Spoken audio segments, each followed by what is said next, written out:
wa ma lahum alla yu'adzibuhumullah. Kenapa Allah tidak mengazab mereka? Mungkin banyak pertanyaan ini juga muncul dalam dada ibu-ibu sekarang ini kepada penguasa yang sedang memimpin Mekah Madinah. Kenapa Allah tidak mengazab mereka? Padahal mereka hum yasudduna, mereka menghalang-halangi manusia yang beriman anil Masjidil Haram, dari Masjidil Haram. Wa ma kanu awliya'ahu, padahal mereka tidaklah pantas menjadi penjaganya, menjadi pelindung Masjidil Haram, tidak pantas mereka.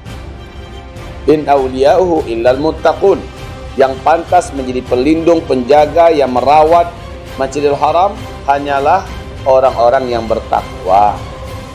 Walakinna aktsarahum la ya'lamun, akan tetapi memang kebanyakan mereka yang sedang memimpin Makkah, Madinah, Arab Saudi, kebanyakan mereka nggak tahu. Menurut mereka sudah keren, sudah khadimul haramain, pelindung dua tanah haram. Menurut mereka sudah banyak betul jasa mereka buat Islam. Walakin aktsarahum la ya'lamun, menurut mereka yang paling berhak. Ya, ibu-ibu yang kami muliakan, ayat ini turun, ini jelas berkaitan dengan kebiasaan para pemimpin Makkah yang waktu itu notabene masih musyrik. Apakah menurut ibu-ibu mereka tidak melaksanakan haji? Ada, Bu. Islam belum datang, mereka sudah hajian, tapi hajinya nanti ibu akan dengar. Mereka melaksanakan ihram, tapi cara ihramnya nanti ibu akan dengar.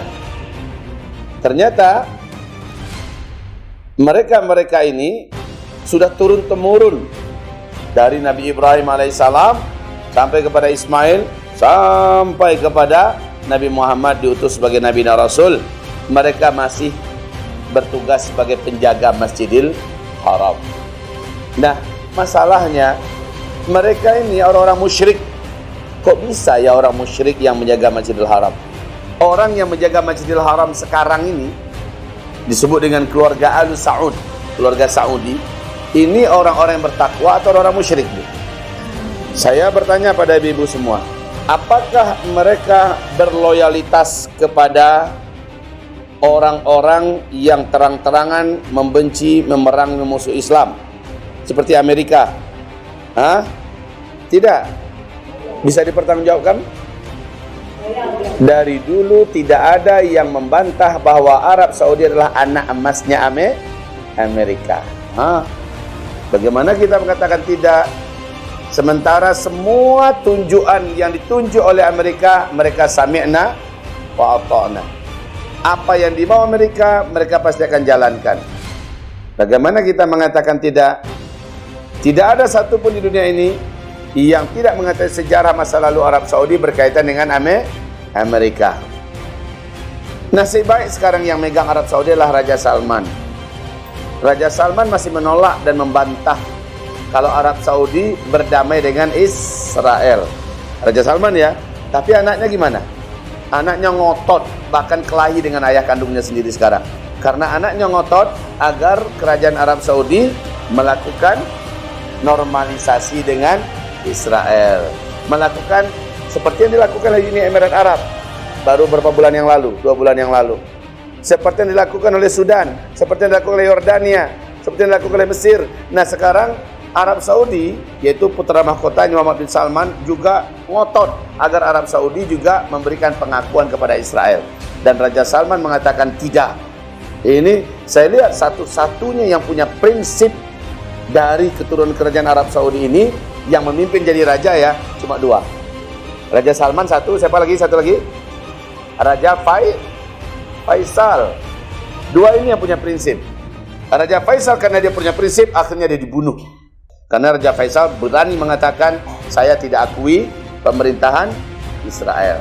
Boleh mereka hidup bertetangga dengan kita, tapi jangan mereka coba-coba menjajah Palestina.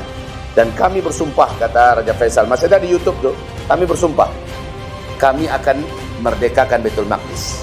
Tidak berapa lama Raja Faisal menyatakan itu, dia mati ditembak. Siapa yang nembak? Langsung ponakan kandungnya yang baru pulang dari Washington. Dari jarak 3 meter aja, dari sini ke dar ditembak. Ponakan kandungnya yang melakukan. Nah sekarang Raja Arab Saudi yang berani mengatakan tidak adalah Raja Salman. Dia berani mengatakan tidak. Tidak untuk apa? Amerika udah ngerayu. Ayo Saudi, berikan loyalitas kalian kepada Israel. Berikan pengakuan kalian kepada Israel. Di sinilah menjadikan perseteruan dan ketegangan antara anak dengan bapak makin jadi-jadi. Ya. Nah, ibu-ibu yang kami muliakan, jadi Allah Subhanahu wa taala mengatakan, "Wa makanu auliya'ahu." Mereka tidak pantas menjadi penjaga, menjadi khadim, pelayan daripada Masjidil Haram ini. In auliya'uhu illal muttaqun. Wali orang-orang yang berhak melindungi Masjidil Haram hanyalah orang bertakwa. Makanya di akhir zaman kata Rasulullah, munculnya keturunan kandung Rasulullah, siapa namanya? Digelari Imam Al-Mahdi. Kerjaan Imam Mahdi nanti memerangi pemimpin yang sedang memimpin Arab Saudi. Kenapa diperangi? Bisa ibu jawab? Karena nanti kata Rasulullah SAW, yang memimpin Makkah Madinah adalah orang yang tidak pantas untuk memimpinnya. Ya, tidak pantas, Bu. Dan nanti iman akan kembali kata Rasulullah ke Makkah seperti kembalinya ular ke sarangnya. Ularnya binatang yang disukai atau tidak disukai? Tidak disukai. Berbahaya apa tidak berbahaya? Dicari untuk dibunuh apa tidak dicari? Iya, dibunuh, Bu. Makanya kedatangan Imam Mahdi itu nanti tidak disukai. Ya, kedatangan Imam Mahdi nanti tidak disukai. Tahu bahwa ada Imam Mahdi nanti dibaiat di depan Ka'bah, di depan antara Hajar Aswad dengan makam Ibrahim, maka langsung pimpinan kerajaan Arab Saudi akan menyusun bala tentaranya untuk membunuh orang yang baru dibaiat tadi. Tapi itu nanti ya, belum lagi sekarang. Ibu-ibu yang kami muliakan, kenapa dia tidak disukai? Kalau Nabi mengibaratkan iman akan kembali memimpin Makkah Madinah sebagaimana kembalinya ular ke sarangnya. Dia berbahaya karena dia sudah diyakini akan memimpin kembali dunia. Makanya Imam Mahdi ketika dia dibaiat, dia usahakan untuk dibunuh. Tidak tanggung-tanggung. Kerajaan Arab Saudi nanti akan berkoordinasi dengan seluruh kerajaan-kerajaan se-Jazirah Arab, Uni Emirat Arab, dengan Bahrain, dengan Kuwait dan lainnya untuk membunuh Al-Mahdi yang baru saja dibaiat. Cuma sayang, niat mereka nggak sampai. Kenapa tidak sampai? Imam Mahdi begitu populer.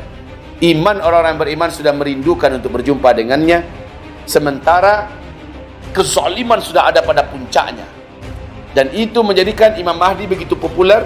Munculnya Imam Mahdi menyebabkan orang-orang beriman mulai dari Arab Saudi sampai seluruh Jazirah Arab merapat, segera berbondong-bondong datang ke Mekah untuk bergabung Imam Mahdi. Dan ini menjadikan kekuatan pasukan Imam Mahdi tidak terbendung.